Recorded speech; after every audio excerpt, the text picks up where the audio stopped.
اردو زبان کی 5ویں کتاب میں نے پچھلی ویڈیو میں سبق نمبر 54 تک پڑھا چکا، یعنی کہ میں نے یہاں تک پڑھا دیا ہے۔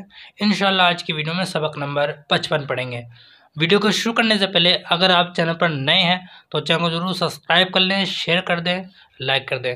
تو چلیے شروع کرتے ہیں۔ بسم اللہ الرحمن الرحیم۔ حکومت۔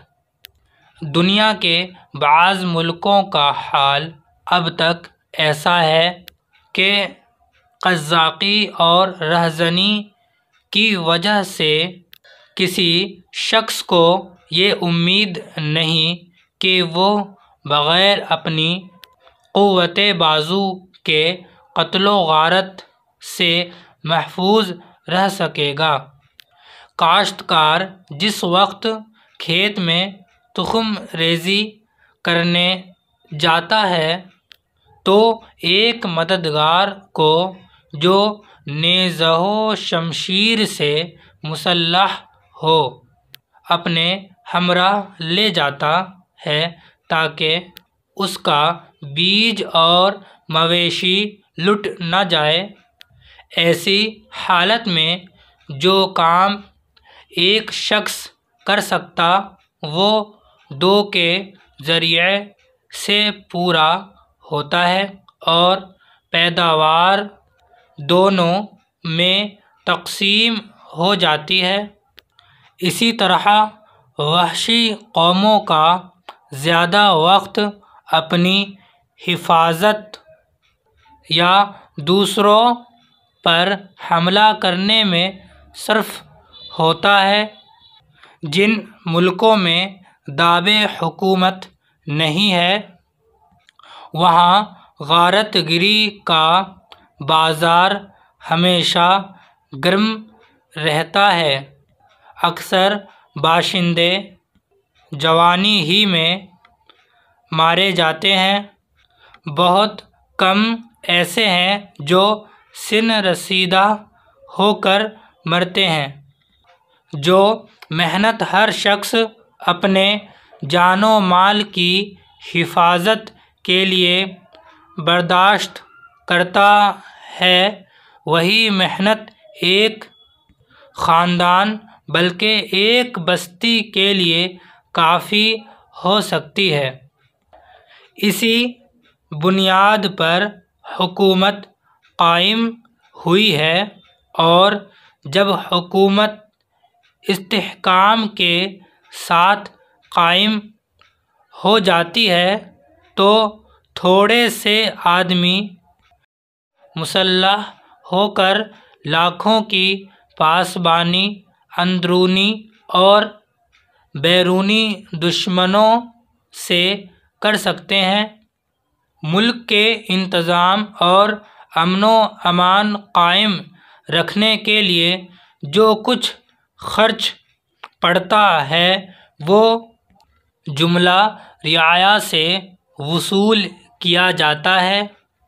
اس کو ٹیکس یا خراج کہتے ہیں۔ پس رعایا کو لازم ہے کہ اپنی جان کی سلامتی اور مال کی حفاظت کا معاوضہ نہایت شکر گزاری کے ساتھ بلا عذر ادا کرے۔ بعض لوگ ایسے کج فہم ہیں کہ وہ سرکاری ٹیکس کو ایک جبر خیال کرتے ہیں۔ وہ نہیں جانتے کہ اگر نصف اوقات ان کی اپنی حفاظت میں صرف ہوتی تو بنسبت ٹیکس کے بہت زیادہ خرچ پڑتا اور جو امن و حفاظت حکومت کی بدولت حاصل ہے وہ ہرگز میسر نہ ہوتی۔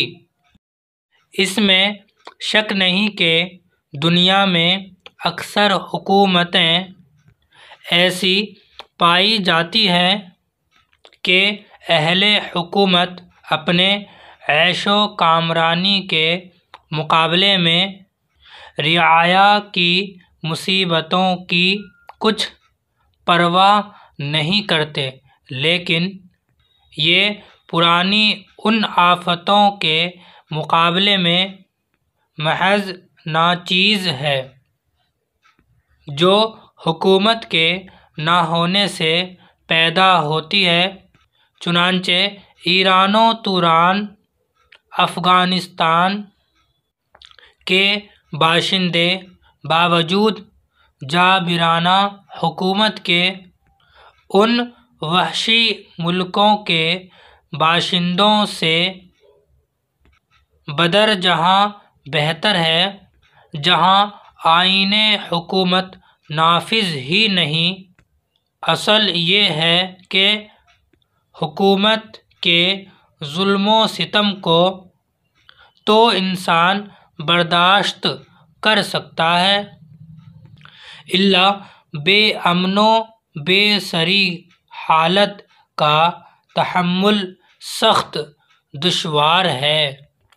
جبکہ بری سے بری حکومت بھی عدم حکومت سے بہتر ہے، تو ظاہر ہے کہ عمدہ حکومت کی برکتیں تو بے انتہا فائدوں پر مشتمل ہوگی۔